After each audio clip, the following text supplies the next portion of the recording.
Puji nama Tuhan, kita akan mulaikan kebaktian kita pada sore hari ini. Jemaat saya undang bangkit berdiri. Haleluya. Sungguh hanya oleh karena darah Yesus, kita boleh dilayakan menghampiri tahta kasih karunia Allah. Karena itu sepatutnya lah kita datang saat ini dengan hati yang penuh dengan syukur. Arahkan hatimu kepada Tuhan, dan kita nikmati hadirat-Nya. Haleluya. Terpujilah namamu Tuhan Yesus. Terima kasih buat pengorbananmu. Saat ku masuk ke hadirat-Mu, bawa persembahan ke tempat kudus-Mu. Pujian ku naikkan, sembah ku berikan bagimu Allah yang mulia. Kau layakkanku, Kau layakkanku menghampirimu, melihat tahta kemuliaan-Mu Tuhan. Pujian ku naikkan, sembah ku berikan bagimu Allah yang mulia. Oleh kuasa darah-Mu, Kau telah tebus dosaku. Kekudusan-Mu melingkupiku, kasih-Mu mengalir, haleluya, mengalir, memulihkan hidupku. Sungguh besar anugerah-Mu, Kau selamatkan hidupku. Ku menjadi ciptaan yang baru oleh kuasa darah-Mu. Haleluya. Kami mau lebih lagi menikmati Engkau Tuhan. Mari jemaat Tuhan, kita masuk hadirat-Nya lagi. Saat ku masuk ke hadirat, bawa persembahan ke tempat kudus-Mu. Pujian ku naikkan, sembah ku berikan bagimu Allah yang mulia. Kau layakkanku, Kau layakkanku menghampirimu, melihat tahta kemuliaan-Mu, kemuliaan-Mu Tuhan. Pujian ku naikkan, sembah ku berikan bagimu Allah. Oleh kuasa darah-Mu, oleh kuasa darah-Mu, Kau telah tebus dosaku. Kekudusan-Mu melingkupiku, kasih-Mu mengalir, memulihkan hidupku. Sungguh besar anugerah-Mu, Kau selamatkan hidupku. Ku menjadi ciptaan yang baru oleh kuasa darah. Katakan lagi, hanya oleh kuasa darah Yesus, oleh kuasa darah-Mu, Kau telah tebus dosaku. Oh, kekudus kekudusan-Mu Tuhan, kekudusan-Mu melingkupiku.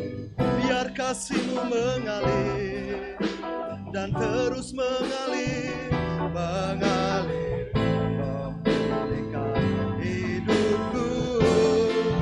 Sungguh besar anugerah-Mu, Kau selamatkan hidupku.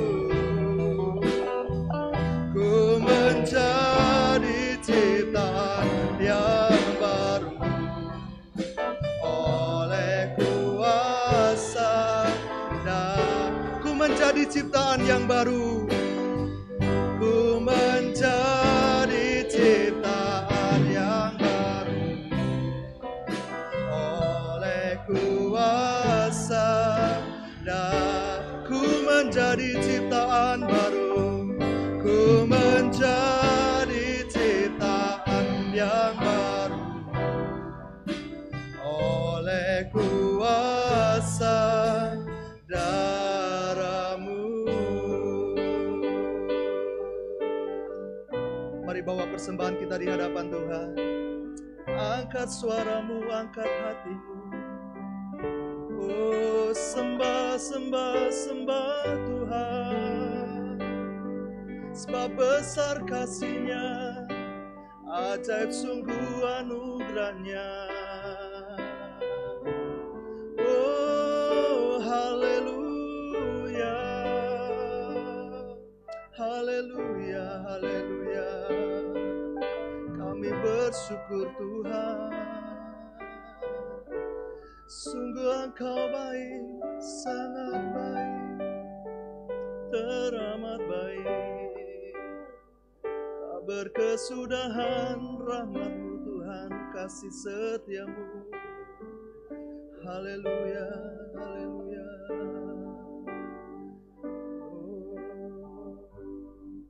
Oleh kuasa darah-Mu, Kau telah tebus dosa, kekudusan-Mu biar melingkupi kami Tuhan. Kasih-Mu mengalir memulihkan hidupku. Sungguh besar anugerah-Mu, Kau selamatkan hidupku. Dengan hormat nanti Bapak Nelson berdoa untuk memulai kebaktian. Ciptaan yang baru oleh kuasa darah-Mu.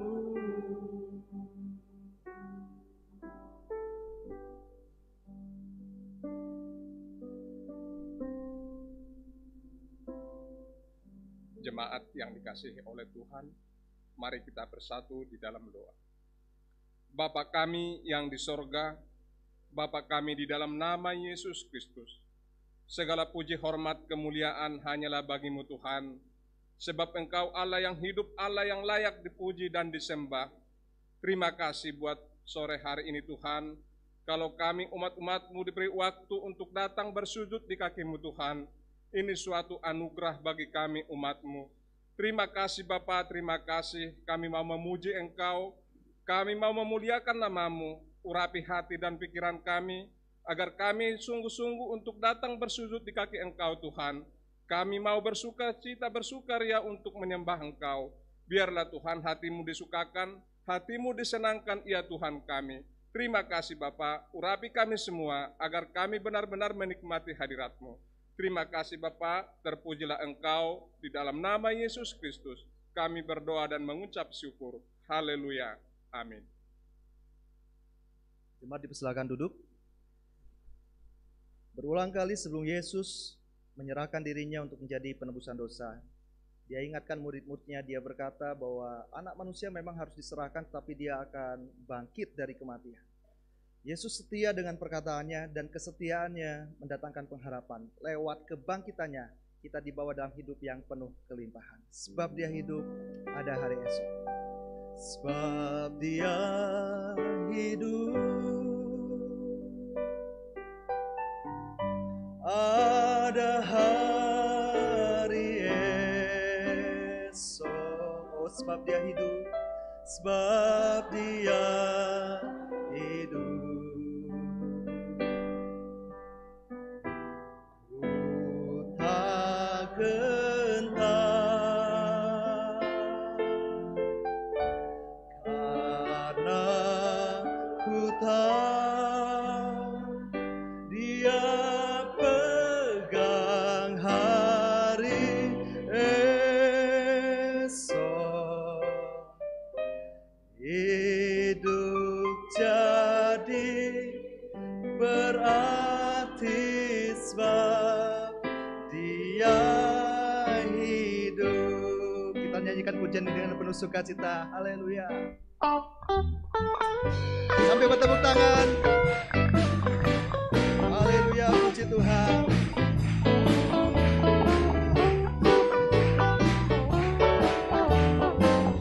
Katakan anak Allah.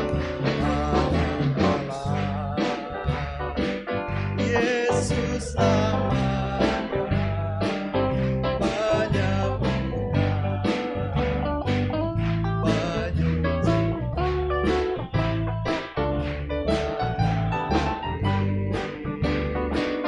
tebus dosaku, kubur kosong membuktikan Dia, oh sebab Dia hidup, sebab Dia hidup, amin. Ada hari esok, sebab Dia hidup. Tak gentar,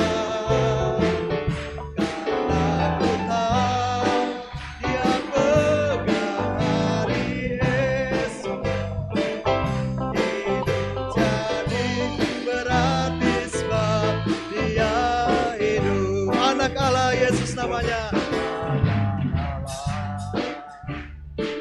Yesus nama.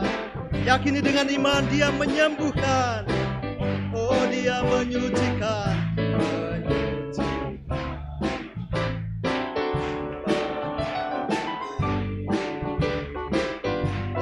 Tebus dosa, kubur kosong membuktikan Dia, sebab Dia hidup, sebab Dia hidup. Ada hari esok, sebab Dia hidup. Tak gentar, karena ku tahu Dia pegang hari esok. Hidup jadi berarti sebab Dia hidup, sebab Dia hidup, sebab Dia hidup. Haleluya, ada hari esok, sebab Dia hidup. Tak gentar, karena ku tahu Dia pegang hari esok. Hidup jadi berarti sebab Dia hidup. Hidup jadi berarti. Hidup jadi berarti sebab Dia. Hidup jadi berarti. Hidup jadi berarti sebab Yesus. Yesus hidup. Haleluya.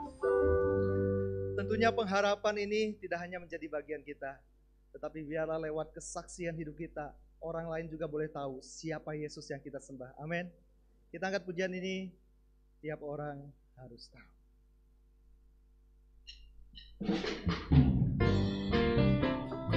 Haleluya. Biar semua orang boleh mengalami kasih Tuhan, mengenal Yesus yang kita sembah. Tiap orang harus tahu, tiap orang harus tahu, tiap orang harus tahu siapa Siapakah Yesus? Tiap orang harus tahu. Tiap orang harus tahu. Tiap orang harus tahu. Tiap orang harus tahu. Siapakah Yesus? Amin. Yesus kembang bawa salib, bintang fajar yang mulia. Dia terindah dari semua.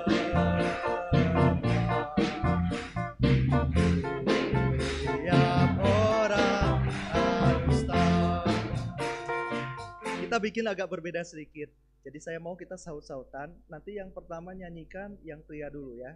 Tiap orang harus tahu. Yang perempuan sambung. Tiap orang harus tahu. Begitu terus ya. Kita nyanyikan kembali ini dengan penuh sukacita lagi. Tiap orang harus tahu.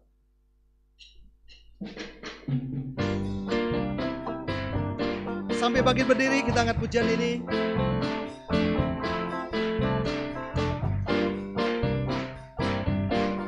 Yang pria dulu. Tiap orang. Yang perempuan. Tiap orang harus tahu. Harus tahu. Bersama. Tiap orang harus tahu. Siapakah? Lagi tiap orang harus tahu. Tiap orang harus tahu. Tiap orang harus tahu. Oh, tiap orang harus tahu. Siapakah Yesus? Bersama-sama. Yesus kembang mawar saron. Yesus kembang mawar saron.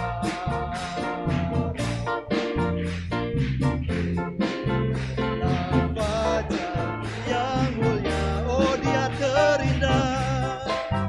Dia terindah dari semua.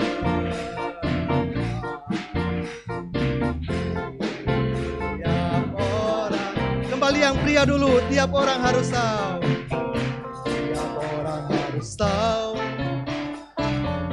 Tiap orang harus tahu. Oh, tiap orang harus tahu. Siapakah? Sekali lagi tiap orang harus tahu. Tiap orang harus tahu. Tiap orang harus tahu. Tiap orang harus tahu. Siapakah Yesus? Haleluya. Yesus kembang mawar salib. Yesus kembang mawar salib. Bintang fajar yang mulia. Dia terindah dari semua.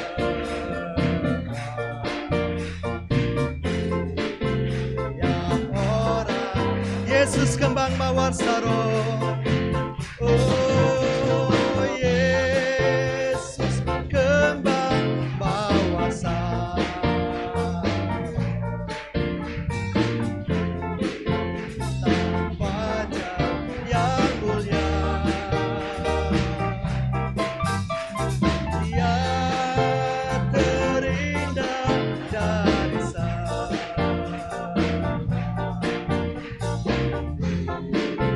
Tiap orang. Dia terindah dari semua. Oh, dia terindah dari semua.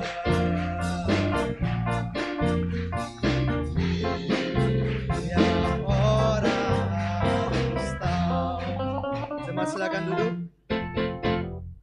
Barangkali ada yang mau bersaksi, saya berikan kesempatan. Langsung maju ke muka. Ya.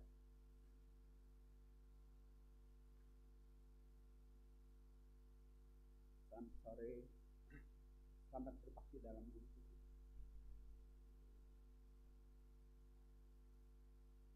Banyak hal yang harus saya lakukan, tapi saya Ini satu yang luar biasa Tuhan kasih. Tanggal 3 September kemarin saya dikaruniakan putra yang kedua. Semua itu karena kemurahan Tuhan. Bedanya sama anak yang pertama itu 9 tahun. Saya tahu semua itu karena kemurahan Tuhan. Saya mengucap syukur juga kepada almarhum Bapak Gembala yang sudah mendoakan kami, bahkan memberikan nama buat anak kami. Kalau dapat cowok katanya kasih nama Miracle. Dan puji Tuhan, semua sudah Tuhan berikan. Juga buat Ibu Gembala, terima kasih buat doanya, buat saudara-saudara semua karena kebaikan Tuhan. Amin. Puji Tuhan. Masih ada yang mau bersaksi? Kita percaya segala sesuatunya di dalam Tuhan akan menjadi indah. Ya, kita angkat pujian ini, keindahan di hadapanku, sebab Yesuslah yang membuat semuanya menjadi indah.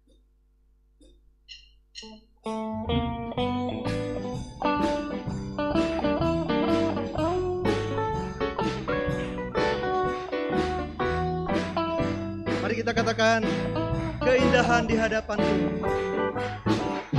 Keindahan di hadapanku, kemurahan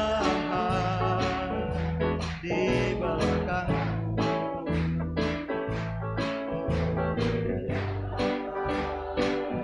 di sisiku, keyakinan di dalamku, kemenangan di perjalananku, kesukaan di hatiku, kedamaian dalam sanubari, keindahan di dalam Yesus. Hidup ini sangat indah. Hidup ini sangat indah dengan Yesus. Hidup ini berarti bersama Dia. Ini tambah manis setiap hari, karena Yesus menuntun.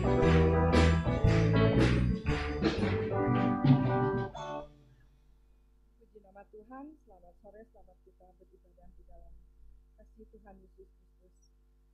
Saya ingin menyaksikan betapa Tuhan Yesus itu baik. Kejadiannya pada 2 hari yang lalu, hari Sabtu sore, saya bersama suami saya dan anak bungsu saya menuju ke Cipanas. Dan sesampainya di belokan Cugenang, di depan kami tuh ada 2 motor. Yang satu tuh sepertinya lagi kagok mau belok, kehalangan motor yang lain, akhirnya ketabrak sama mobil kami dan cukup keras ketabraknya. Sampai penumpangnya yang perempuan tuh tergeletak jatuh. Saya tuh cuma ngomong, Tuhan tolong, soalnya sebenarnya saya tuh terus di sekitar situ penduduk dia nepuk-nepuk mobil, suruh minggir gitu. Udah ketakutan tuh selalu ada gitu. Suami saya tuh turun, pertama anak bungsu saya turun, dia mapah yang tergeletak itu, dibawa ke pinggir. Saya nggak tahu tuh lukanya gimana. Cuman tiap ada kejadian kecelakaan begitu, maksudnya kalau ada benturan gitu ya, kalau ada kejadian apa, suami saya suka bilang begini, udah Bunda di mobil aja, mungkin sebab saya tuh mukanya amoy banget kali ya, bising jadi diarah gitu. Akhirnya saya memang di mobil, saya bilang, aduh Tuhan tolong, pokoknya Tuhan tolong gitu. Terus saya ingat ke suami saya bilang pinjam telepon, pinjam HP, saya telepon menantu saya. Dua-duanya pas masih ada di Cianjur suruh datang gitu supaya bisa ngomong, sebab suami saya tuh rada emosian lah gitu. Kalau misalnya ngomongnya emosi kan bukannya selesai gitu ya, itu atau masalah. Terus yang saya lihat ke pinggir, mereka tuh dikerubungi sama penduduk setempat. Saya tuh merasa takut sekali, aduh benar Tuhan. Nggak tahulah mesti gimana, tapi puji nama Tuhan, memang Tuhan Yesus itu baik, selalu menyertai melindungi kami. Terus nggak lama anak bungsu saya datang ke mobil, Terus sama satu bapak-bapak bilang nggak apa-apa ya, mobilnya nggak apa-apa. Terus dia naik mobil, terus suami saya juga naik lagi ke mobil. Terus dia bilang udah ada, mereka minta maaf. Saya kan jadi tercengang, kenapa ya mereka yang minta maaf walaupun sebenarnya mereka salah gitu ya.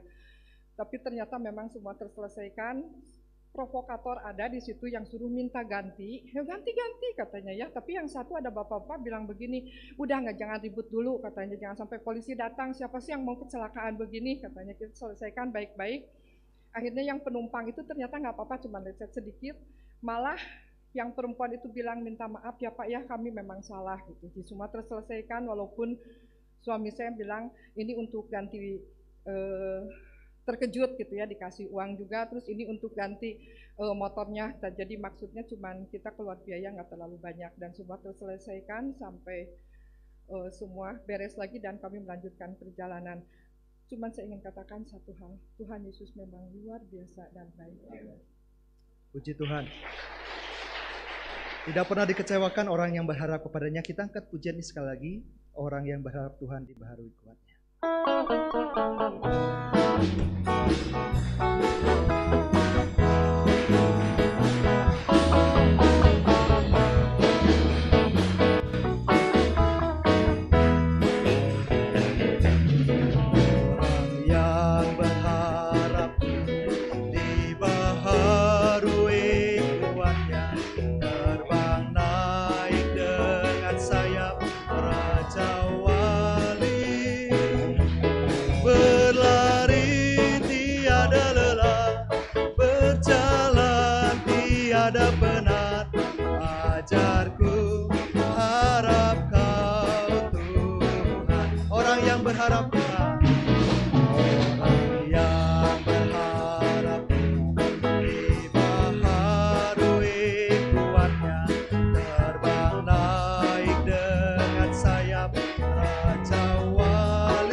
Kita akan mendengarkan firman Tuhan dan kita akan sambut dengan pujian yang sudah sangat lama sekali tidak dinyanyikan.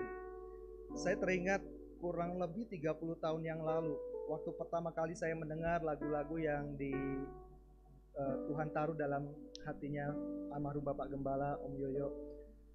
Satu lagu ini adalah salah satu lagu yang jadi berkat khusus buat saya. Dan bagi Bapak Ibu yang bisa menyanyikannya, tolong bisa menyanyi dengan keras. Kita angkat pujian ini, Yesus Engkau Andalanku.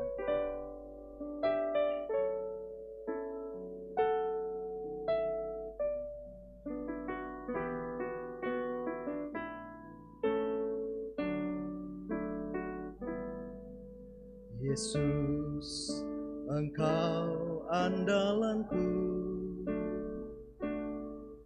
kepadamu jiwaku kan berharap. Badai ujian yang ku hadapi, Yesus selalu menopangku.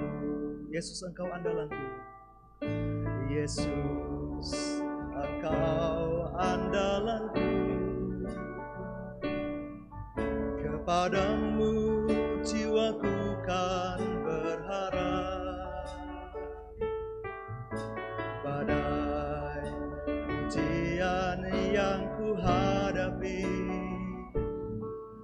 Yesus selalu menopangku. Bagai Raja Wali, bagai Raja Wali di udara,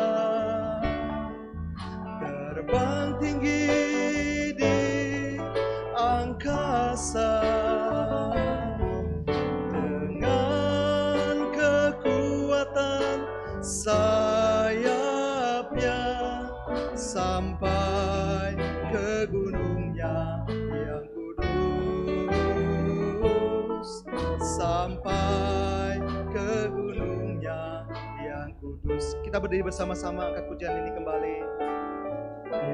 Haleluya. Yesus Yesus, Engkau andalanku, kepadamu jiwaku kan berharap. Badai ujian yang ku hadapi, Yesus selalu menopang.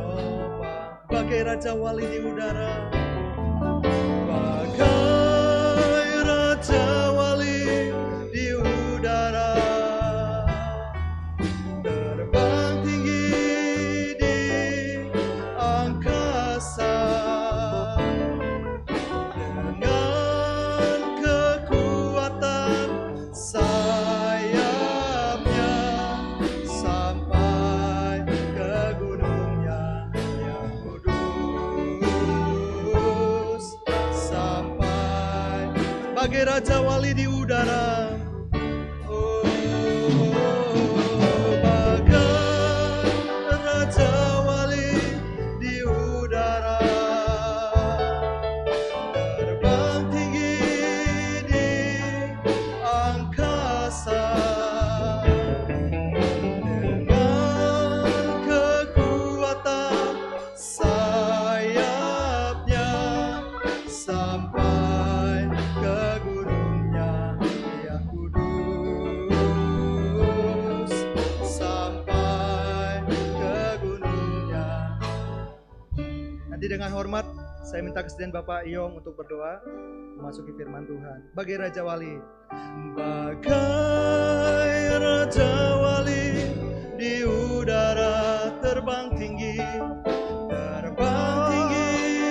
di angkasa, dengan kekuatan sayapnya sampai ke gunungnya yang kudus, sampai ke gunungnya yang kudus. Haleluya, terima kasih. Saudara-saudara yang kekasih, mari kita satu dalam doa. Segala puji syukur kami naik kepadamu Tuhan Yesus yang baik, yang kami panggil di dalam nama Tuhan Yesus. Pada saat sore ini kami boleh ada di rumah-Mu.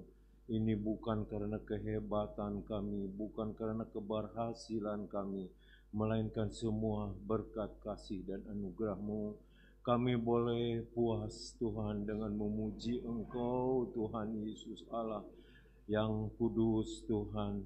Kami mengejar Tuhan kekudusan di dalam Engkau. Kalau saat ini kami boleh ada di rumah-Mu, kami boleh naikkan pujian kepadamu, karena Engkau yang berhak menerima segala pujian dari kami. Engkau sudah menebus kami, Engkau sudah menyelamatkan kami, Engkau sudah memberkati kami dari segala perkara Tuhan. Engkau menyertai perlindungan-Mu Tuhan, sehingga kesaksian yang hidup Tuhan kami boleh mendengar bahwa Engkau Allah yang hidup, yang baik. Di mana kami berada Tuhan, Engkau menyertai kehidupan kami. Terima kasih Tuhan, pujian yang kami naikkan biarlah berkenan di hadapan-Mu, menyenangkan hati-Mu Tuhan. Terlebih sebentar kami mau dengar suara-Mu Tuhan, berbicaralah kepada kami. Setiap pribadi lepas pribadi Tuhan, ada hal yang kami bawa kepadamu Tuhan, biarlah Engkau lewat firman-Mu, lewat suara-Mu Tuhan, kami boleh dikuatkan, boleh dimampukan untuk melewati hari-hari yang banyak kesukaran ini Tuhan. Terima kasih Tuhan. Kami serahkan hamba-Mu Tuhan yang sudah Engkau urapi. Kami semua Tuhan Engkau urapi sehingga firman-Mu Tuhan hinggap di dalam hati yang baik Tuhan, bagaikan tanah yang baik, yang mudah ditanami, sehingga benih-benih firman-Mu ini tidak begitu saja datang kepada kami, melainkan bertumbuh, berkembang, dan berbuah banyak yang bisa menyenangkan Engkau. Terima kasih Tuhan, kami sambut firman-Mu di dalam nama berkat Tuhan Yesus Kristus. Haleluya. Amin. Firman Tuhan akan disampaikan oleh Bapak Pendeta Nemo Bahari.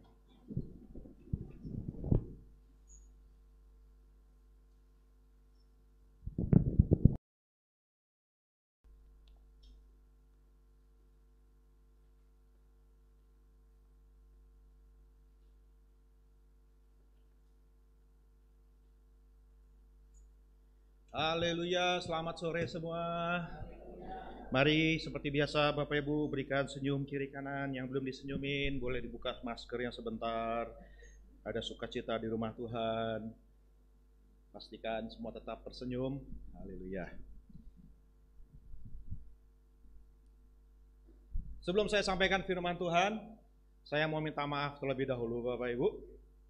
Karena saya sedikit misinformasi ya. Dari Bali saya diinformasikan temanya berganti menjadi tema yang baru ya. Bulan ini sebenarnya temanya masih berharap kepada Tuhan ya. Saudara masih berharap sama Tuhan semua, amin? Iya, tapi saya dapat informasi salah, jadi saya persiapkan firman Tuhan tadi pagi dan juga sore ini sebenarnya tema yang buat bulan depan, saudara ya. Jadi mohon maaf kalau agak berbeda dengan tema yang sebenarnya sedang dibahas. Tapi firman Tuhan gak pernah salah, pendeta masih bisa salah. Mari saya berikan judul khotbah sore hari ini, kesetiaan di akhir zaman ya. Jadi bulan depan temanya adalah tentang kesetiaan. Dan ini yang saya persiapkan. Dan saudaraku, kita akan belajar sedikit dari kitab yang tentunya tidak asing lagi buat kita anak Tuhan, yaitu kitab Wahyu ya, yang mungkin hari-hari ini semakin jadi kitab yang sangat relevan, kitab yang sangat nyambung dengan apa yang sedang kita alami, saudaraku, dengan pandemi, dengan wabah yang mendunia seperti yang sekarang kita alami. Saudara, kalau orang nggak percaya kitab Wahyu, nggak percaya bahwa akhir zaman itu bisa terjadi, saudara, pasti dalam situasi yang seperti sekarang mereka mikir dua kali, saudara, ya kan? Apa mungkin dunia ini yang demikian megah ya? Apa mungkin umat manusia yang begini banyak ya saudaraku, kehidupan yang begini canggih? Apa mungkin bisa kiamat? Apa mungkin semua bisa mengalami yang seperti diceritakan dalam kitab Wahyu? Mungkin di tahun lalu sebelum kejadian wabah, wah orang merasa kayaknya cerita-cerita tentang akhir zaman atau kisah-kisah tentang Wahyu ya saudaraku, kok kayaknya sudah nggak relevan ya dengan zaman sekarang, di zaman modern gini loh gitu ya kan, zaman yang sudah canggih seperti ini loh, masa sih kita perlu ditakut-takuti dalam tanda kutip tentang akhir zaman dan sebagainya. Tapi saudara dikasih Tuhan, sekarang tentunya orang akan mau nggak mau disadarkan bahwa ternyata ya manusia itu bukan makhluk paling hebat di dalam jagat raya. Kehebatan manusia itu sangat terbatas. Secanggih-canggihnya kita, sehebat-hebatnya manusia, saudara, nggak berdaya juga sama benda yang tidak kelihatan oleh mata yang begitu kecil. Siapa yang bisa melawan? Mungkin lawannya gede bisa, tapi lawannya begitu kecil, saudara, nggak bisa. Nggak ada yang berdaya, nggak ada orang hebat, nggak ada orang kebal, saudara dikasih Tuhan. Jadi mungkin ini juga membuat maksud Tuhan supaya orang kembali ingat bahwa dari kasih Tuhan hidup kita itu benar-benar kalau nggak kita berharap, berserah, percaya sama Tuhan dan menyerahkan hidup kita sama Tuhan, aduh betapa fana dan betapa rapuh hidup. Ipar dari sepupu saya, suami dari sepupu saya, saudara, demam 4 hari, sesak, dibawa ke rumah sakit, dalam hitungan jam pulang ke rumah Bapak. Hanya dalam hitungan jam. Siapa sangka begitu cepat. Sekarang anaknya ternyata juga ini positif, walaupun tidak ada gejala ya. Ini tetap berdoa, saudara. Badannya besar, saudara ya. Jadi wah, masih sehat-sehat sih, kelihatannya masih muda, tapi ya betul sekali. Makanya saya percaya sudah dikasih Tuhan. Berapa banyak yang yakin Tuhan gak kaget sama COVID? Amin, saudara? Tuhan gak, aduh gimana ini sekarang? Ya ampun, waduh saya mesti bagaimana? Sudah dikasih Tuhan, Tuhan sudah tahu. Amin, amin. Tuhan sudah rencanakan semuanya. Dan itulah sebenarnya kenapa Bapak Ibu, kita diberi firman Tuhan, diberi Alkitab yang ada di dalam Alkitab kita itu bagian-bagiannya yang menceritakan tentang akhir zaman, tentang kedatangan Tuhan, tentang hal-hal yang akan terjadi di masa depan. ketetapan. Ini tujuannya kenapa Wahyu ditulis, kenapa kita dikasih firman Tuhan yang membahas hal-hal yang mungkin bagi kita mungkin kok kayaknya terlalu aneh, terlalu gimana. Atau kadang-kadang ada jemaat saya waktu kami membahas kitab Wahyu tahun lalu, di akhir tahun lalu, saya percaya ini bukan kebetulan rencana Tuhan. Jadi jemaat kami sudah di-prepare mentalnya, saudara, sebelum mengalami COVID. Belum ada berita tentang COVID, kita sudah bahas selama 3 bulan, 4 bulan tentang Wahyu, saudara. Jadi mereka udah siap mental, saudaraku ya. Ada jemaat yang bilang sama saya, Pak Gem, saya nggak mau gereja dulu lah. Kenapa? Takut saya kalau baca kitab Wahyu. Takut isinya begitu menakutkan, menyeramkan, dan seterusnya. Loh, salah. Kitab Wahyu diberikan bukan untuk nakut-nakutin. Ada haleluya, saudara? Bukan untuk nakut-nakutin anak Tuhan. Kenapa? Karena anak Tuhan saat itu, waktu Wahyu ditulis, memang sedang dalam ketakutan. Mereka nggak perlu ditakut-takuti. Mereka memang justru lagi mengalami ketakutan karena mereka sedang mengalami kesesakan, aniaya, masalah besar, saudara, dan sebagainya, saudara. Wah, masalah kita belum ada apa-apanya lah dibanding sama gereja pada waktu Wahyu ditulis. Walaupun gereja-gereja banyak dianiaya hari-hari, masih belum seberapa dibandingkan masa itu, saudara, ya. Lebih parah lah istilahnya. Semua umat Tuhan saat itu sedang membutuhkan penghiburan, membutuhkan kekuatan, membutuhkan wahyu, pesan dari Tuhan supaya mereka bisa kuat menghadapi situasi hidup mereka.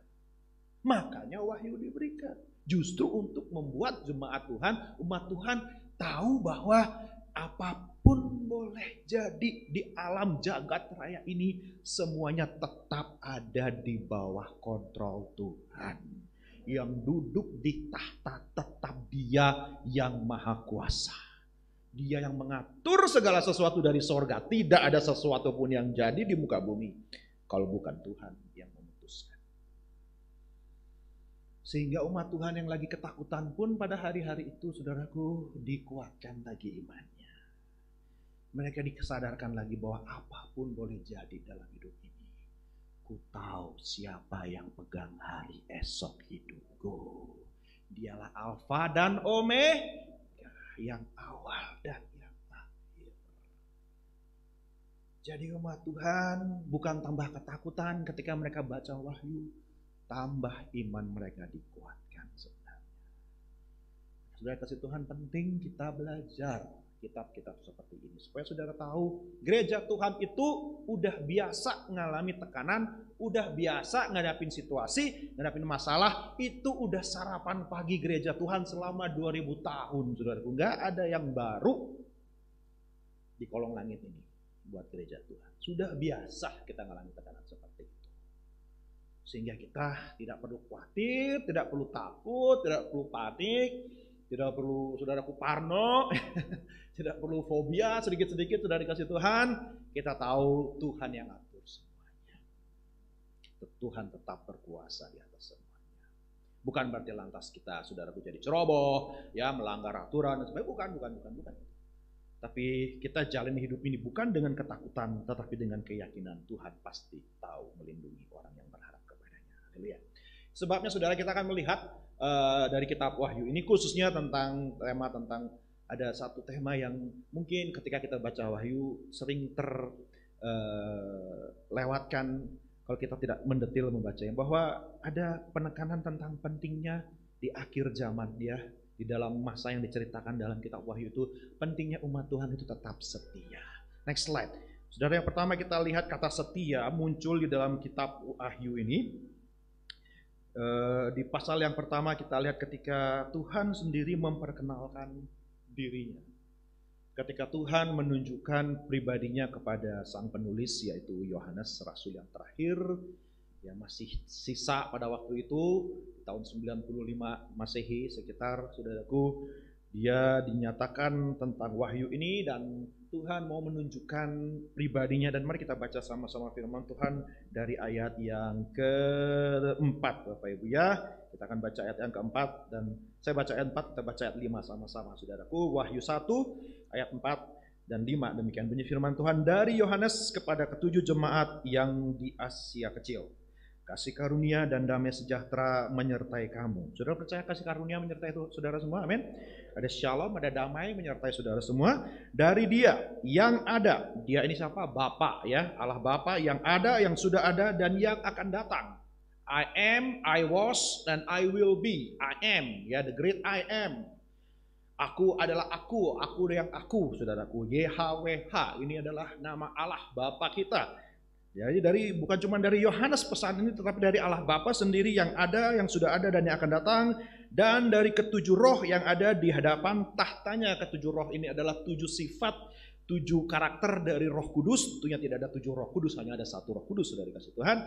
Tetapi Roh Kudus itu ada 7 kualitas, 7 karakternya. Saya tidak punya waktu untuk menjelaskan secara detail dari Roh Kudus. Dan yang ketiga ayat 5 sama-sama kita baca 2-3. Dan dari Yesus Kristus, saksi yang setia, yang pertama bangkit dari antara orang mati dan yang berkuasa atas raja-raja bumi ini, bagi Dia yang mengasihi kita dan yang telah melepaskan kita dari dosa kita oleh darahnya. Yang percaya katakan amin. Yang ketiga, penulis Wahyu adalah pribadi Tuhan Yesus, dan yang pertama yang dipakai sebagai titel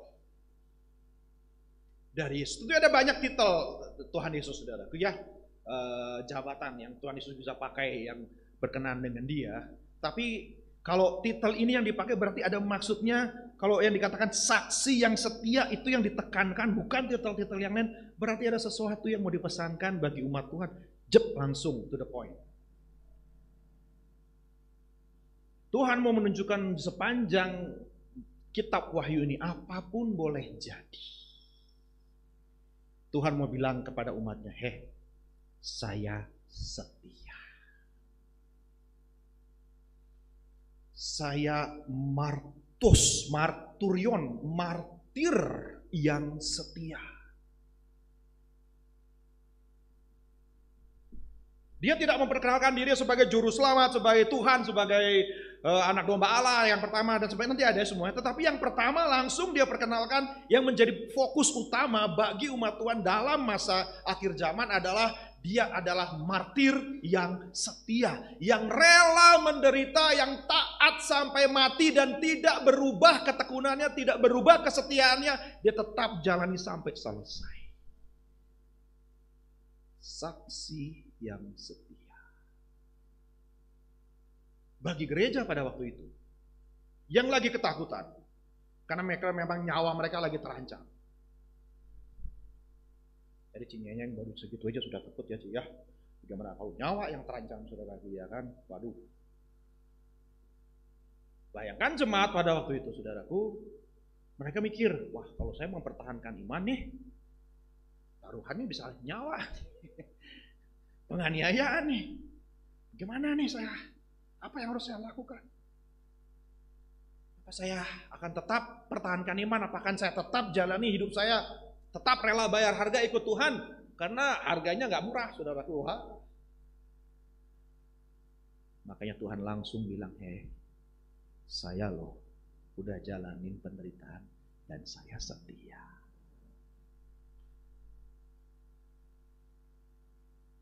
Jadi Tuhan mau menunjukkan kepada gereja. Dan ini yang saya harap saudara semua pahami baik-baik. Kenapa Tuhan memberikan banyak nasihat dan banyak cerita yang memang kalau sekilas kita baca itu bikin takut, bikin ngeri dan sebagainya. Dan kalau kita perhatikan sungguh-sungguh, umat Tuhan tidak terluput.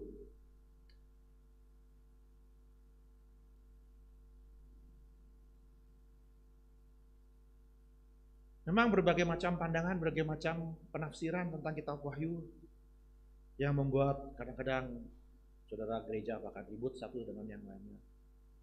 Padahal bukan itu tujuan Tuhan memberikan kita Wahyu, supaya kita saling berdebat, saling berasumsi, saling tebak-tebakan, saling meramal-ramalan, saudara. Bukan itu yang Tuhan mau. Tapi yang Tuhan mau tunjukkan bahwa semua boleh jadi. Bahkan ketika umatku ada di dalam kesusahan sekalipun, boleh terjadi. Jangan kaget, jangan heran, jangan takut. Karena apa? Aku sendiri sudah ngalamin.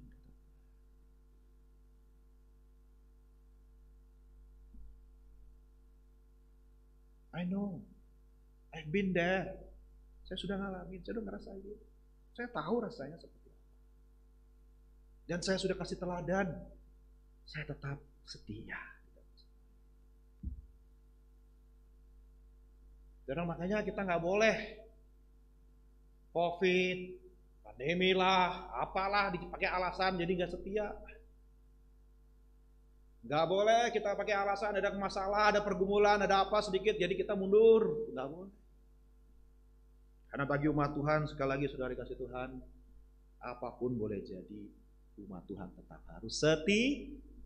Kenapa? Karena Tuhan Yesus setia sama kita. Dia udah kasih contoh. Dan dia mau kita ikut seperti itu. Wah, kalau Tuhan Yesus cuma mau mentingin diri sendiri, mau cari senang sendiri, cuma mau nyari enak sendiri, ngapain susah-susah ninggalin sorga? Ya ampun, saya kalau jadi Tuhan Yesus mikir ribuan-ribuan kali, saudara ya. Mau ninggalin tahta saya di sorga yang penuh dengan kemuliaan, wow, turun ke sana. Terus jadi apa lagi? Jadi manusia. Apa enaknya? Bukan cuma jadi manusia, lahirnya di mana? Ya kalau udah jadi manusia tuh ya dikasihlah di tempatnya yang paling bagus, di mana istana terbesar kayak di mana gitu lahirnya ya. Seenggak-enggaknya saya ada terhibur sedikit, enggak.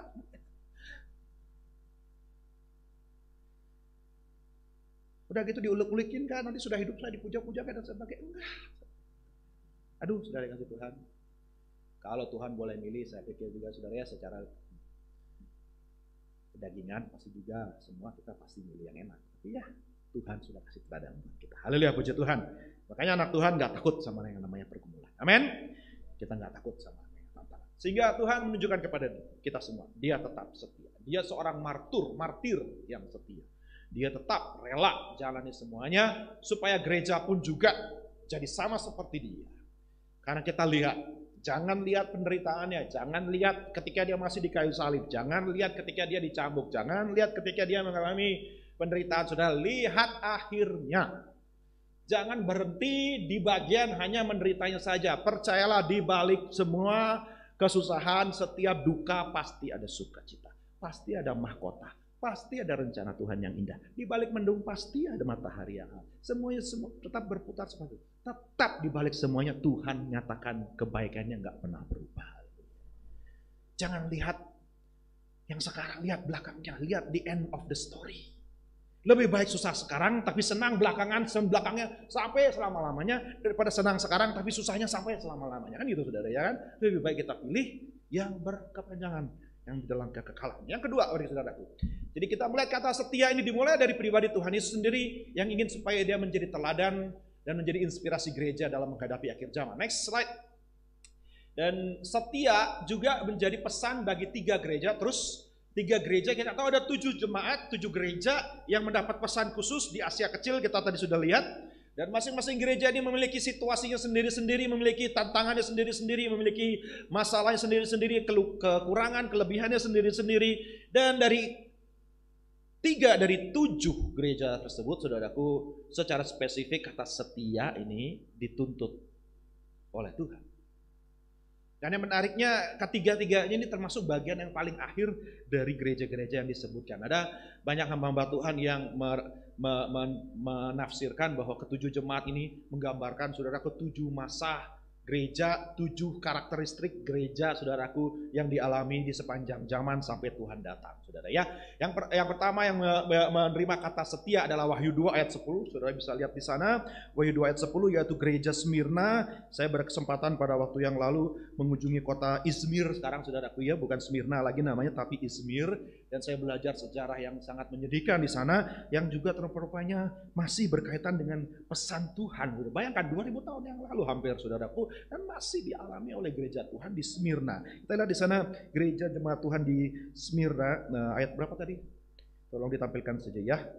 Oke, ayat yang ke-10. Baik, kita baca sama-sama saudara dikasih Tuhan. Ini pesan Tuhan buat gereja Tuhan. 2, 3. Jangan takut terhadap apa yang harus engkau derita. Sesungguhnya iblis akan melemparkan beberapa orang dari antaramu ke dalam penjara supaya kamu dicobai dan kamu akan beroleh kesusahan selama 10 hari. Hendaklah engkau dan aku akan mengaruniakan kepadamu mahkota kehidupan. Yang percaya katakan amin. Saudara perhatikan, gereja Tuhan gak diluputkan dari penderitaan. Baca baik-baik. Jangan takut akan apa yang kamu derita. Ini selalu pesan yang tidak pernah, tidak relevan, tidak pernah, tidak pas. Dua kata yang sangat powerful yang Tuhan, sebenarnya Tuhan cukup bilang dua kata saja sudah cukup bagi kita. Jangan takut. Bilang sama kiri kanan. Saudara boleh lupakan semua khotbah saya, tapi jangan lupakan dua kata dari Tuhan ini. Jangan. Amin, amin.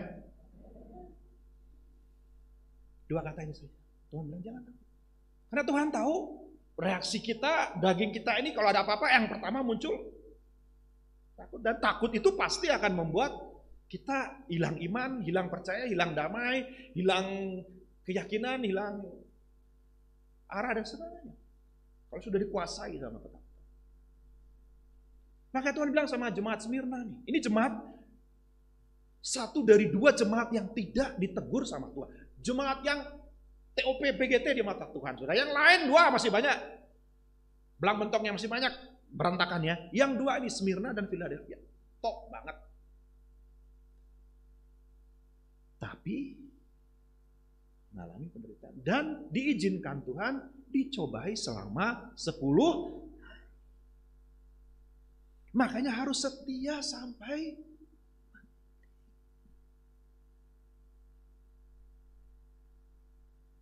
tetap setia.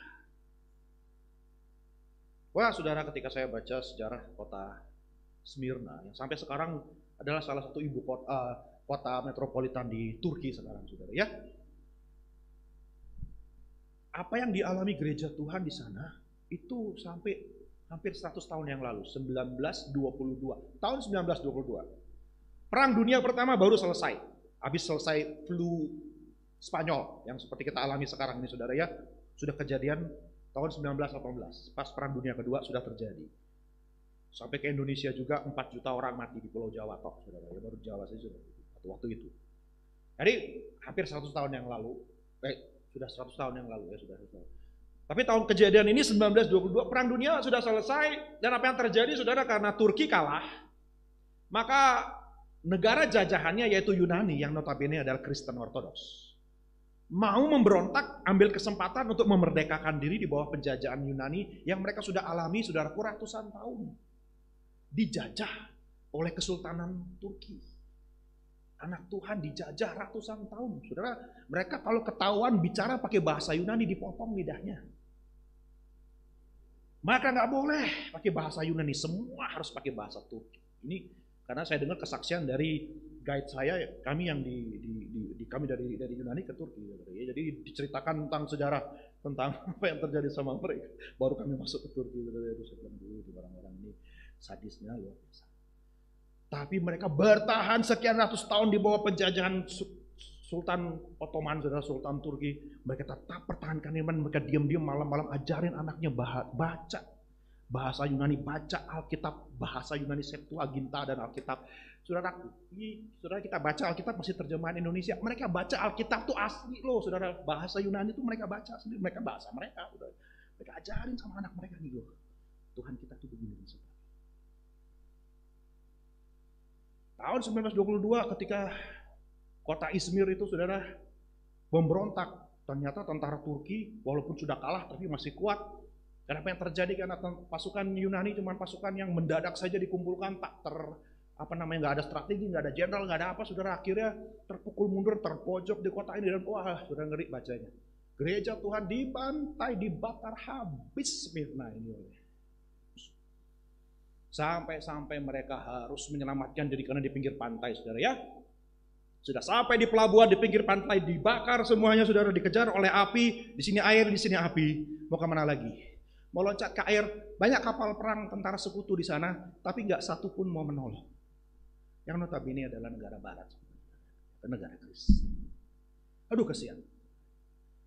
Ratusan ribu yang mati. Tetap mereka karena iman mereka. Perkampungan Yahudi nggak disentuh, apalagi perkampungannya sebenarnya nggak ada yang sentuh. Tapi mereka bayar dengan nyawa. Saudara dikasih Tuhan, aduh. Saudara dikasih Tuhan, masih mau ikut Tuhan semua? Masih mau setia sama Tuhan? Saudara belum apa-apa. Masih banyak orang yang menderita jauh dibandingkan. Kalau saudara punya masalah, pikir kita udah berat banget, aduh saudara belum.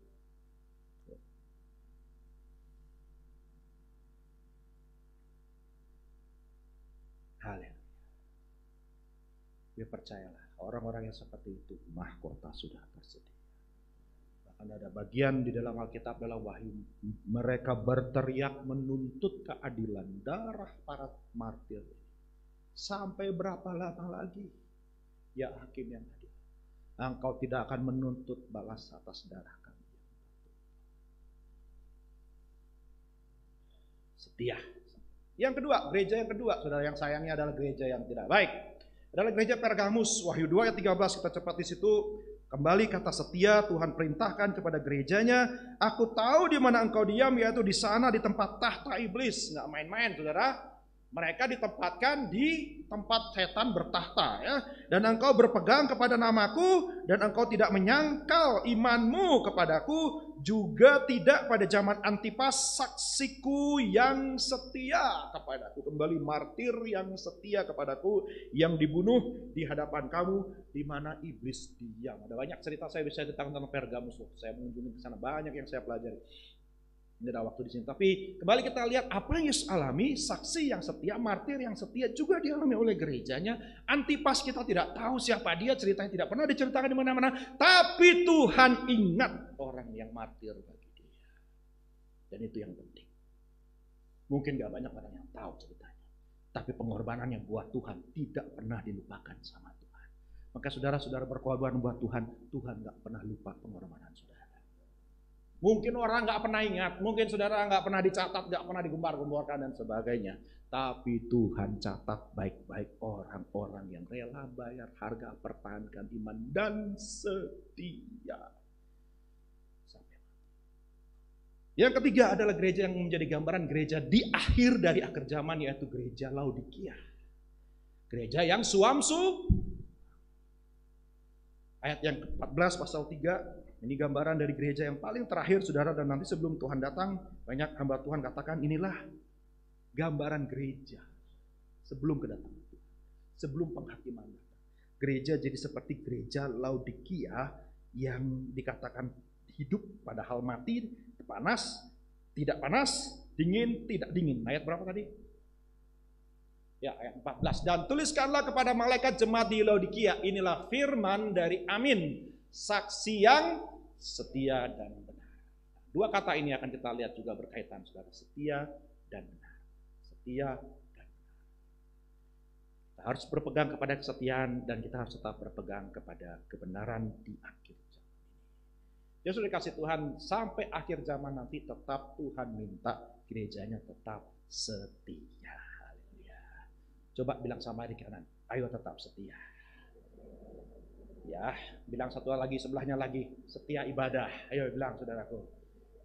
Ya, jangan takut hanya dengan situasi seperti ini. Tetap setia iring Tuhan. Kalaupun di hal terhalang, kalaupun ada bagaimana, tetap ikut yang online. Jangan sampai mundur. Banyak gereja sekarang udah pakai alasan kayak begini udah jadi malas. Pelan-pelan lama-lama jadi kebiasaan gak ibadah, saudara, ya. Udah jadi terbiasa hari Minggu, hari santai lah. Aduh, udah jadi biasa nih. Enak di rumah, nggak mau lagi ibadah. Dulu mah rajin, sekarang ternyata rugi juga saya ke gereja, mendingan saya happy-happy jalan-jalan, apalagi ke Bali. Jangan, saudara, ya. Kalau ke Bali harus gereja saya. Next, kita lihat, saudara. Maka setia yang berikutnya adalah pesan Tuhan. Next, cepat. Ya, kesetiaan dari umat pemenang. Mari kita lihat Wahyu 17 ayat 14. Masih mau baca firman Tuhan, saudaraku? Wahyu 17 ayat yang ke-14, kembali Tuhan Yesus menggambarkan di sini tentang kesetiaan, betapa nilai dari kesetiaan tersebut sangat dihargai oleh Tuhan di akhir zaman, ya. Ada di depan, mereka akan berperang. Siapa mereka ini? Nabi palsu, antikris, dan antek-anteknya akan berperang melawan anak domba. Tetapi anak domba akan mengalahkan mereka. Saudara percaya itu Tuhan kita Tuhan pemenang? Mau hebat kayak gimana juga nggak akan bisa kalah Tuhan kita, ya. Karena Ia adalah Tuhan di atas segala Tuhan, Raja di atas segala raja. Oke, raja ini boleh muncul, oke, penguasa ini boleh muncul, mereka boleh mengerahkan kekuatan, boleh kumpulkan tenaga kekuatan untuk melawan umat Tuhan. No worries, He is the Lord of Lords, King of Kings. Semua raja bakal tunduk sama Dia, nggak ada raja yang lebih tinggi dari Dia. Jadi jangan khawatir. Perhatikan, mereka bersama-sama dengan Dia juga akan menang. Yaitu mereka yang terpanggil, dipilih dan setia. Saudara, dipanggil, dipilih itu berarti kata pasif. Yang manggil bukan saudara, yang milih bukan saudara. Saudara dan saya cuma dipanggil dan dipilih sama tuh. Itu Tuhan yang kerjakan dua bagian. Saudara ada di sini karena saudara dipanggil sama Tuhan. Saudara mau taat sama firman Tuhan, saudara dipilih sama Tuhan. Tapi bagian yang ketiga, ini bagian saudara bukan bagian Tuhan. Ini bagian kita. Tuhan gak akan bikin kita setia. Kita yang harus setia. Kalau kita tahu kita sudah dipanggil, kita tahu kita sudah dipilih, kita tahu kita sudah berbeda, maka tugas saudara dan saya tinggal satu aja. Setia aja. Tuhan sudah kerjakan dua bagian. Jangan pernah berpikir bagian saudara lebih besar daripada bagian Tuhan. Jangan pikir bahwa saudara harus lebih banyak berbuat untuk Tuhan. Tuhan yang sudah jauh lebih banyak berbuat untuk kita kok. Bagian kita cuma separuhnya, cuma dituntut setia aja. Maka barulah mereka akan menang. Jadi saudara kasih Tuhan, saudara semuanya adalah orang pemenang semua. Pandemi boleh terjadi kayak bagaimana, saudara pasti menang menghadapi semuanya. Firman Tuhan seperti itu. Musuh boleh kayak bagaimana juga, mau nakut-nakutin kayak seperti apa juga, saudara. Mau dibikin kelihatannya hebat kayak bagaimana juga, no worries, jemaat Tuhan pasti menang. Yang penting setia. Jangan berpikir bahwa kita bisa menang dengan cara yang no, sederhana saja. Stay faithful. Tetap setia aja. Mau hujan, mau panas, mau dingin, saudaraku ya. Mau gimana? Saya tetap setia. Mau lagi masalah, ada nggak masalah? Saya tetap setia. Saya tetap lakukan apa yang saya lakukan. Pasti kita menang. Karena ini adalah ciri dari pemenang adalah seorang yang setia. Next, saya mau cepat. Para pemenang itu dipanggil, dipilih dan setia, dan bersama Yesus kemenangan itu sudah pasti. Terus benar, firman yang benar dan setia. Wahyu 19 ayat 5. Saudaraku, Wahyu 19 ayat 5, kita lihat di sana kembali setia dikaitkan dengan firman sekarang. Wahyu 19 ayat 5. Maka kedengaranlah suatu suara dari tahta itu. Pujilah Allah kita, hai kamu semua hambanya. Kok ayat 5? Lain.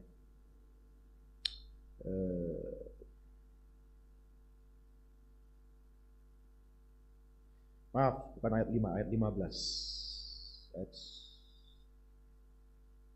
Ayat 11, mohon maaf ya, Wahyu 19 ayat 11. Lalu aku melihat sorga terbuka, sesungguhnya ada seekor kuda putih, dan ia yang menungganginya bernama, siapa saudara? Yang setia dan yang benar. Kembali perhatikan, setia dan benar. Ia menghakimi dan berperang dengan adil. Setia dan benar. Next point. Jadi saudara, dua kualitas ini harus kita pertahankan di akhir zaman. Setia dan tetap berpegang kepada kebenaran. Karena ciri daripada akhir zaman, musuh yang harus dihadapi oleh Tuhan, si penunggang kuda putih adalah nabi-nabi palsu dengan binatang yang keluar dari dalam laut itu, saudaraku, lambang dari iblis dengan segala kebohongannya. Lawannya adalah kebenaran. Setia kepada kebenaran. Firman, dikatakan namanya adalah firman. Saudara baca di situ ayat yang ke-13, ia memakai jubah yang telah dicelup dalam darah dan namanya ialah firman Allah. Rupanya ngalahin semuanya itu cuma dengan firman Tuhan. Makanya bagi jemaat kami di Bali, saya lagi drill mereka sepanjang berapa bulan ini kami bahas kitab Esra tentang pentingnya setiap jemaat itu cinta sama firman. Karena nanti yang ngalahin semuanya itu bukan apa-apa, saudara, yang ngalahin itu firman. Si penunggang kuda putih itu menggambarkan firman Tuhan. Lah gimana kita mau pakai firman Tuhan kalau kita nggak punya pengetahuan firman? Ya saya mah cuma jemaat biasa, Pak Gem. Saya mah cuman ya aktivis gereja biasa aja. Bukan berarti lantas saudara nggak menguasai firman Tuhan. Kita semua dipanggil untuk memiliki firman Tuhan. Ezra itu seorang ahli kitab dan seorang ahli sejarah. Sebagian besar kitab sejarah dalam Perjanjian Lama ditulis oleh Ezra. Mulai dari kitab Tawarikh, saudaraku, sampai kemungkinan kitab nabi-nabi yang terakhir itu Ezra yang kumpulkan, Ezra yang catat. Esther juga, saudara ya. Itu Ezra yang kumpulkan. Dari dia belajar sejarah, dia belajar satu hal tentang umat Tuhan. Umat Tuhan itu punya penyakit kronis, punya penyakit ini saudaraku yang keturunan, penyakitnya berulang-ulang. Kalau sudah diberkati, lupa sama. Terus begitu ceritanya sudah dari semenjak zaman awal kerajaan Israel begitu. Dan Israel mempelajari, karena dia seorang ahli kitab, dia mencari, berarti solusinya bukan mereka itu diajarin ritual agama, Taurat, aturan dan begini. Tapi mereka mesti punya pengetahuan tentang firman. Semua. Karena kalau kita pelajari saudara, nabi-nabi selesai melayani pas di zaman Ezra, nabi terakhir Maleakhi selesai. 400 tahun kemudian Tuhan tidak mengutus nabi, Tuhan cuma minta umatnya mengandalkan firman.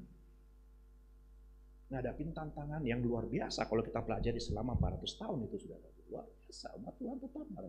Dan tidak ada nabi yang diutus, tidak ada yang berkhotbah membawa pesan Tuhan. Kenapa? Karena umat Tuhan sudah diajar, mereka sudah bisa belajar firman Tuhan sendiri. Halo saudara, mau belajar firman Tuhan? Amin. Jangan cuma biasa dengar khotbah, baca, pelajari, selidiki sendiri saudara.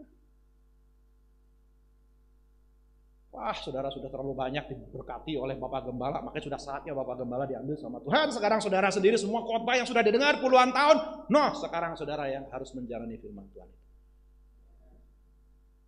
Tak lagi ngandalin lagi seorang pribadi. Saudara sendiri yang sudah ditaburi segitu banyak, sudah saatnya berbuah, tumbuh, menghasilkan. Bahkan menjadi pengajar-pengajar juga seharusnya. Sudah waktunya sekarang. Jadi benar-benar firman ini harus kuat di dalam gereja Tuhan. Saudara mau belajar firman Tuhan semua sungguh-sungguh, amin. SAT sekarang buka sekolah online saudara ya. Jadi angkatan ini kita akan coba perjuangkan, kita mulai sekolah online saudara yang tidak bisa meninggalkan rumah dan sebagainya bisa sekolah, tetap belajar firman Tuhan. Tidak ada alasan untuk tidak belajar firman Tuhan. Oke, next. Jadi saudara, betapa pentingnya kita mempelajari firman. Dan ayat pasal 21 ayat 5 tentang pemulihan juga sama katanya saudaraku ya, tentang kebenaran dan kesetiaan. Pasal 21 tolong ditampilkan ayatnya. Wahyu 21 ayat 5, ketika pemulihan Yerusalem yang baru pun semuanya oleh karena kesetiaan dan kebenaran. Ia yang duduk di atas tahta itu berkata, lihatlah, aku menjadikan segala sesuatu baru. Saudara, sesudah semua apa yang Tuhan terjadi, pandemi kayak dan sebagainya, semua masa boleh jadi, jangan khawatir, jangan takut, Tuhan pasti siapkan yang baru.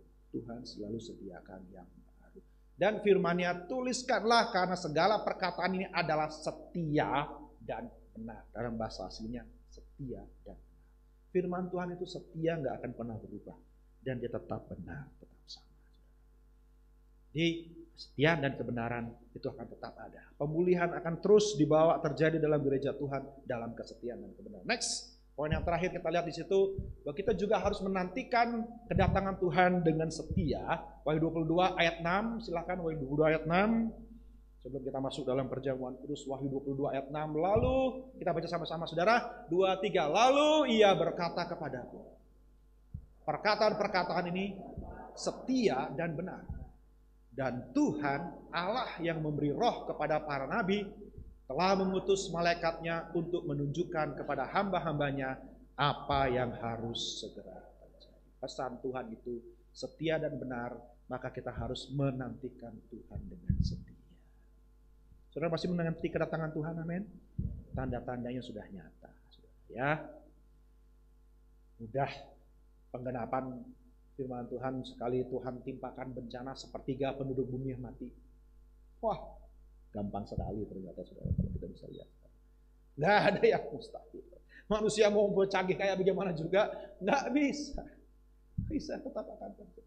Makanya Tuhan cuma menunggu lagi waktunya, sudah nggak lama. Kita harus tetap setia, kita harus tetap menantikan Tuhan. Ada satu cerita yang beberapa waktu yang lalu saya sangat terinspirasi, saudara ya. Di Jepang, ada seekor binatang yang sangat melegenda, mungkin saudara pernah tahu ceritanya. Yaitu seekor anjing yang namanya Hachiko. Ada yang pernah dengar cerita ini tentang Hachiko? Kejadiannya tahun 1930-an, sebelum Perang Dunia Kedua. Kenapa tentara Jepang itu begitu setia ketika Perang Dunia, sudah sampai tahun sesudah Perang Dunia selesai pun, sudah pendengar mungkin ceritanya, puluhan tahun kemudian masih ada tentara Jepang yang di pedalaman, di hutan itu masih berpikir sedang perang, dan mereka tetap bertahan, saudara, ya, menjaga posnya karena disuruh sama komandannya. Kamu pokoknya tidak boleh tinggalkan pos rahasia. Di Filipina saya baca tahun 1970 berapa ya tuh? Saya belum lahir kayaknya, saudara. Masih bertahan dia di situ walaupun perang sudah selesai puluhan tahun, dia belum tahu perang sudah selesai. Tapi karena dia disuruh sama komandannya, apapun yang terjadi kamu tidak tinggalkan pos, karena itu pos stasiun radio rahasia, saudara ya. Kamu tidak akan tinggalkan. Jaga baik-baik. Hai. Kenapa mereka begitu setia sama perintah? Karena cerita tentang Hachiko ini, sudah Hachiko ini seekor anjing yang diangkat, dia dipungut oleh seorang profesor ya, sebuah universitas di Jepang. Masih kecil dia diambil dan dipelihara, dan setiap hari, karena profesor ini seorang yang tinggal sendirian, tidak menikah. Ini temannya cuma anjing ini. Dan anjing ini setiap hari diajak untuk nganterin dia pergi ke stasiun kereta api terdekat untuk dia berangkat ke Tokyo, berangkat ngajar. Dan anjing ini akan nunggu di stasiun itu sampai si profesor pulang sorenya, ditungguin di sana. Setiap hari. Sudah hafal ini Hachiko. Ya, seperti itu, saudara. 1 tahun seperti itu, ketika satu hari profesornya berangkat kerja, sampai di tempat kerja serangan jantung, meninggal, nggak sempat dikuburkan karena si Hachiko tidak tahu menahu. Diam dia tungguinlah, saudara, di stasiun itu sampai kereta selesai. Oh, tuanku belum pulang, dia pulang sendiri. Besoknya dia datang lagi, dia tungguin lagi sampai jam tuannya pulang itu dia tungguin. Oh, tuanku belum pulang juga, balik. Setiap hari selama 10 tahun sampai Hachiko mati. Dan cerita ini karena orang-orang memperhatikan ini anjing tiap hari di sini, akhirnya jadi viral, diberitakan. Pokoknya orang datang ngumpul cuma mau melihatin Hachiko ini datang, nungguin tuannya. Kereta nyampe, semua orang turun, nggak ada, dia nggak ada, dia nggak ada. Besok dia akan muncul lagi, jadi sampai mulai ada kemana-mana, dibikin patung dan sebagainya, diceritakan itu orang yang setia. Bukan orang, contoh yang setia, teladan yang komitmen sama Tuhannya. Kasihan dia nggak tahu Tuhannya sudah nggak ada, tapi dia tetap tungguin sampai mati. Itu menjadi kisah yang begitu menginspirasi buat orang Jepang sehingga mereka diajar loyal. Saudara, tentunya kita bukan kita mau setia menunggu kedatangan Tuhan. Amin. Mari pemain musik boleh maju ke depan.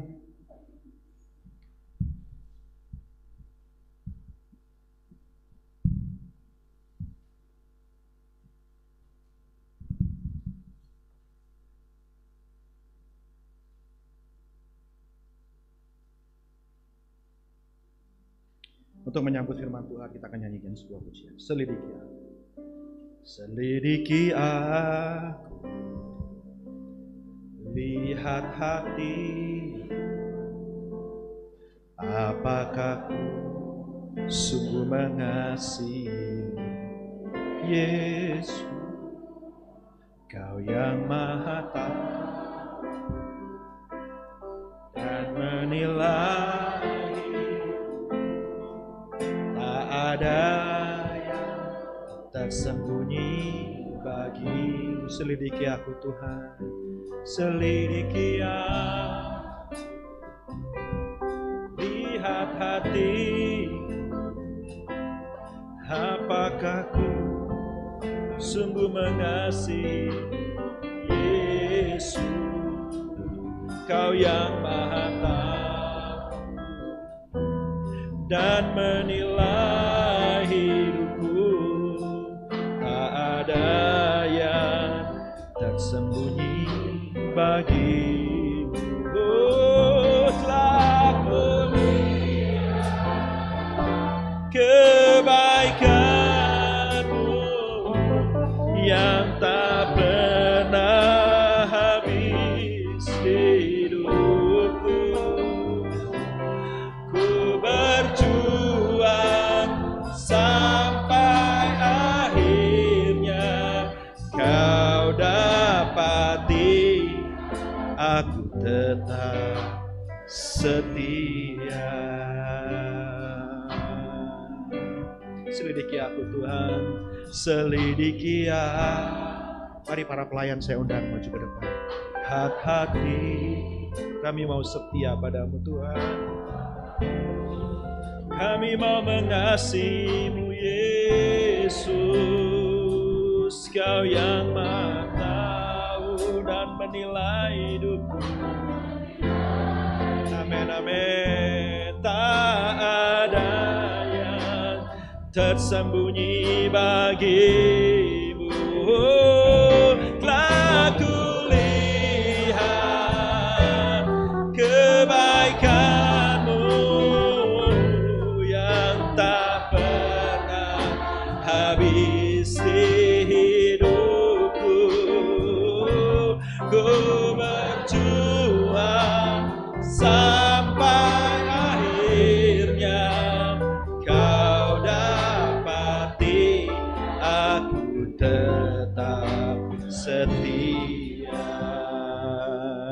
Saya berikan waktu setiap saudara untuk bersatu teduh di hadapan Tuhan. Kita tidak mau ambil bagian dari roti dan anggur ini dengan main-main, dengan tidak serius. Karena kita tidak melakukan sebuah ritual seremonial semata-mata. Tapi kita percaya bahwa yang kita makan benar-benar adalah tubuh Tuhan sendiri.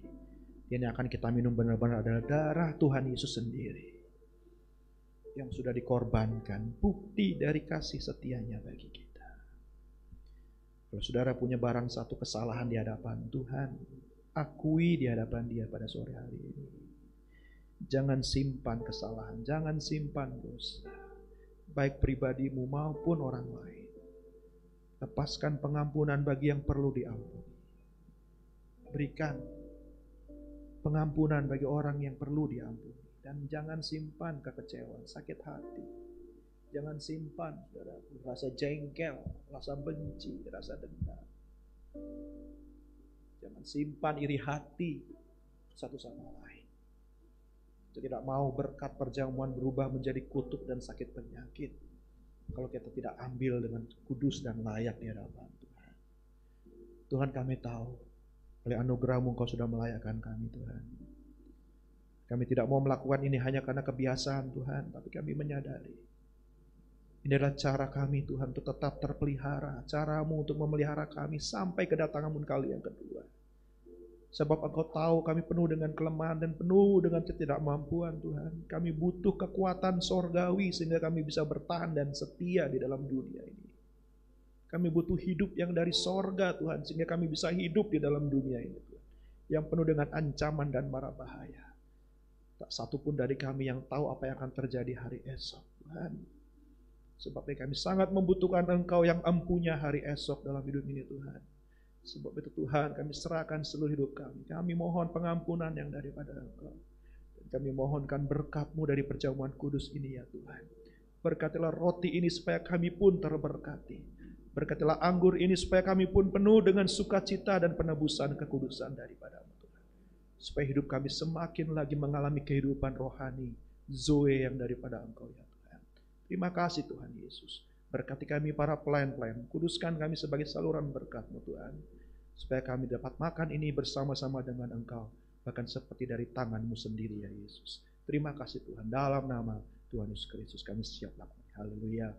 Amin. Dalamnya kasih-Mu Bapa.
Mari kita bangkit berdiri sama-sama. Ku mau menyembah.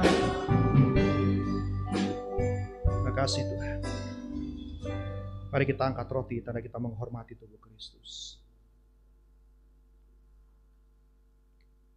Menjelang dia diserahkan, sebelum ia menyerahkan hidupnya untuk disalibkan, di malam terakhir ketika ia makan bersama murid, Yesus mengambil roti dengan hati yang masyhur, memecah-mecahkannya, memberkatinya, memberikan kepada mereka yang bersamanya. Ambillah dan makanlah, jadi peringatan akan aku sampai aku datang kalian.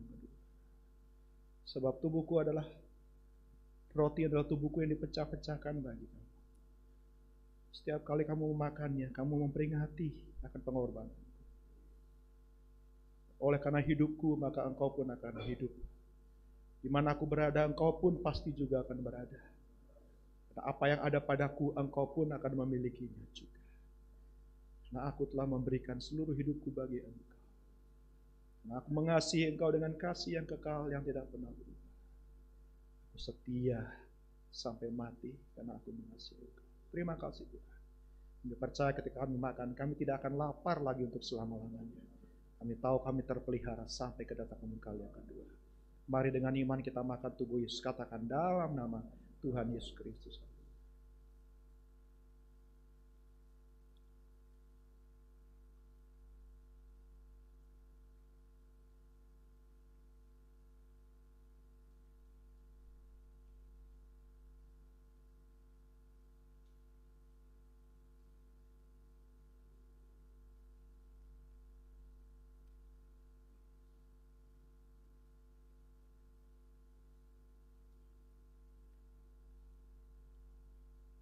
Mari kita angkat cawan.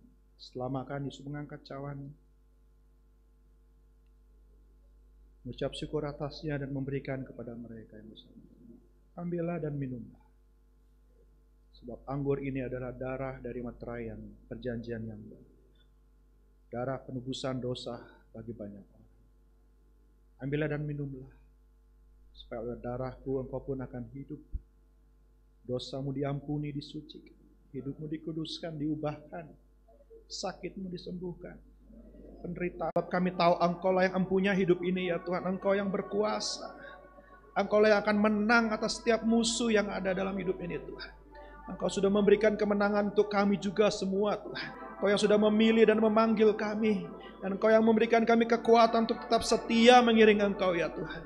Apapun yang terjadi dalam kehidupan ini, kesetiaanmu tidak akan berubah ya Tuhan.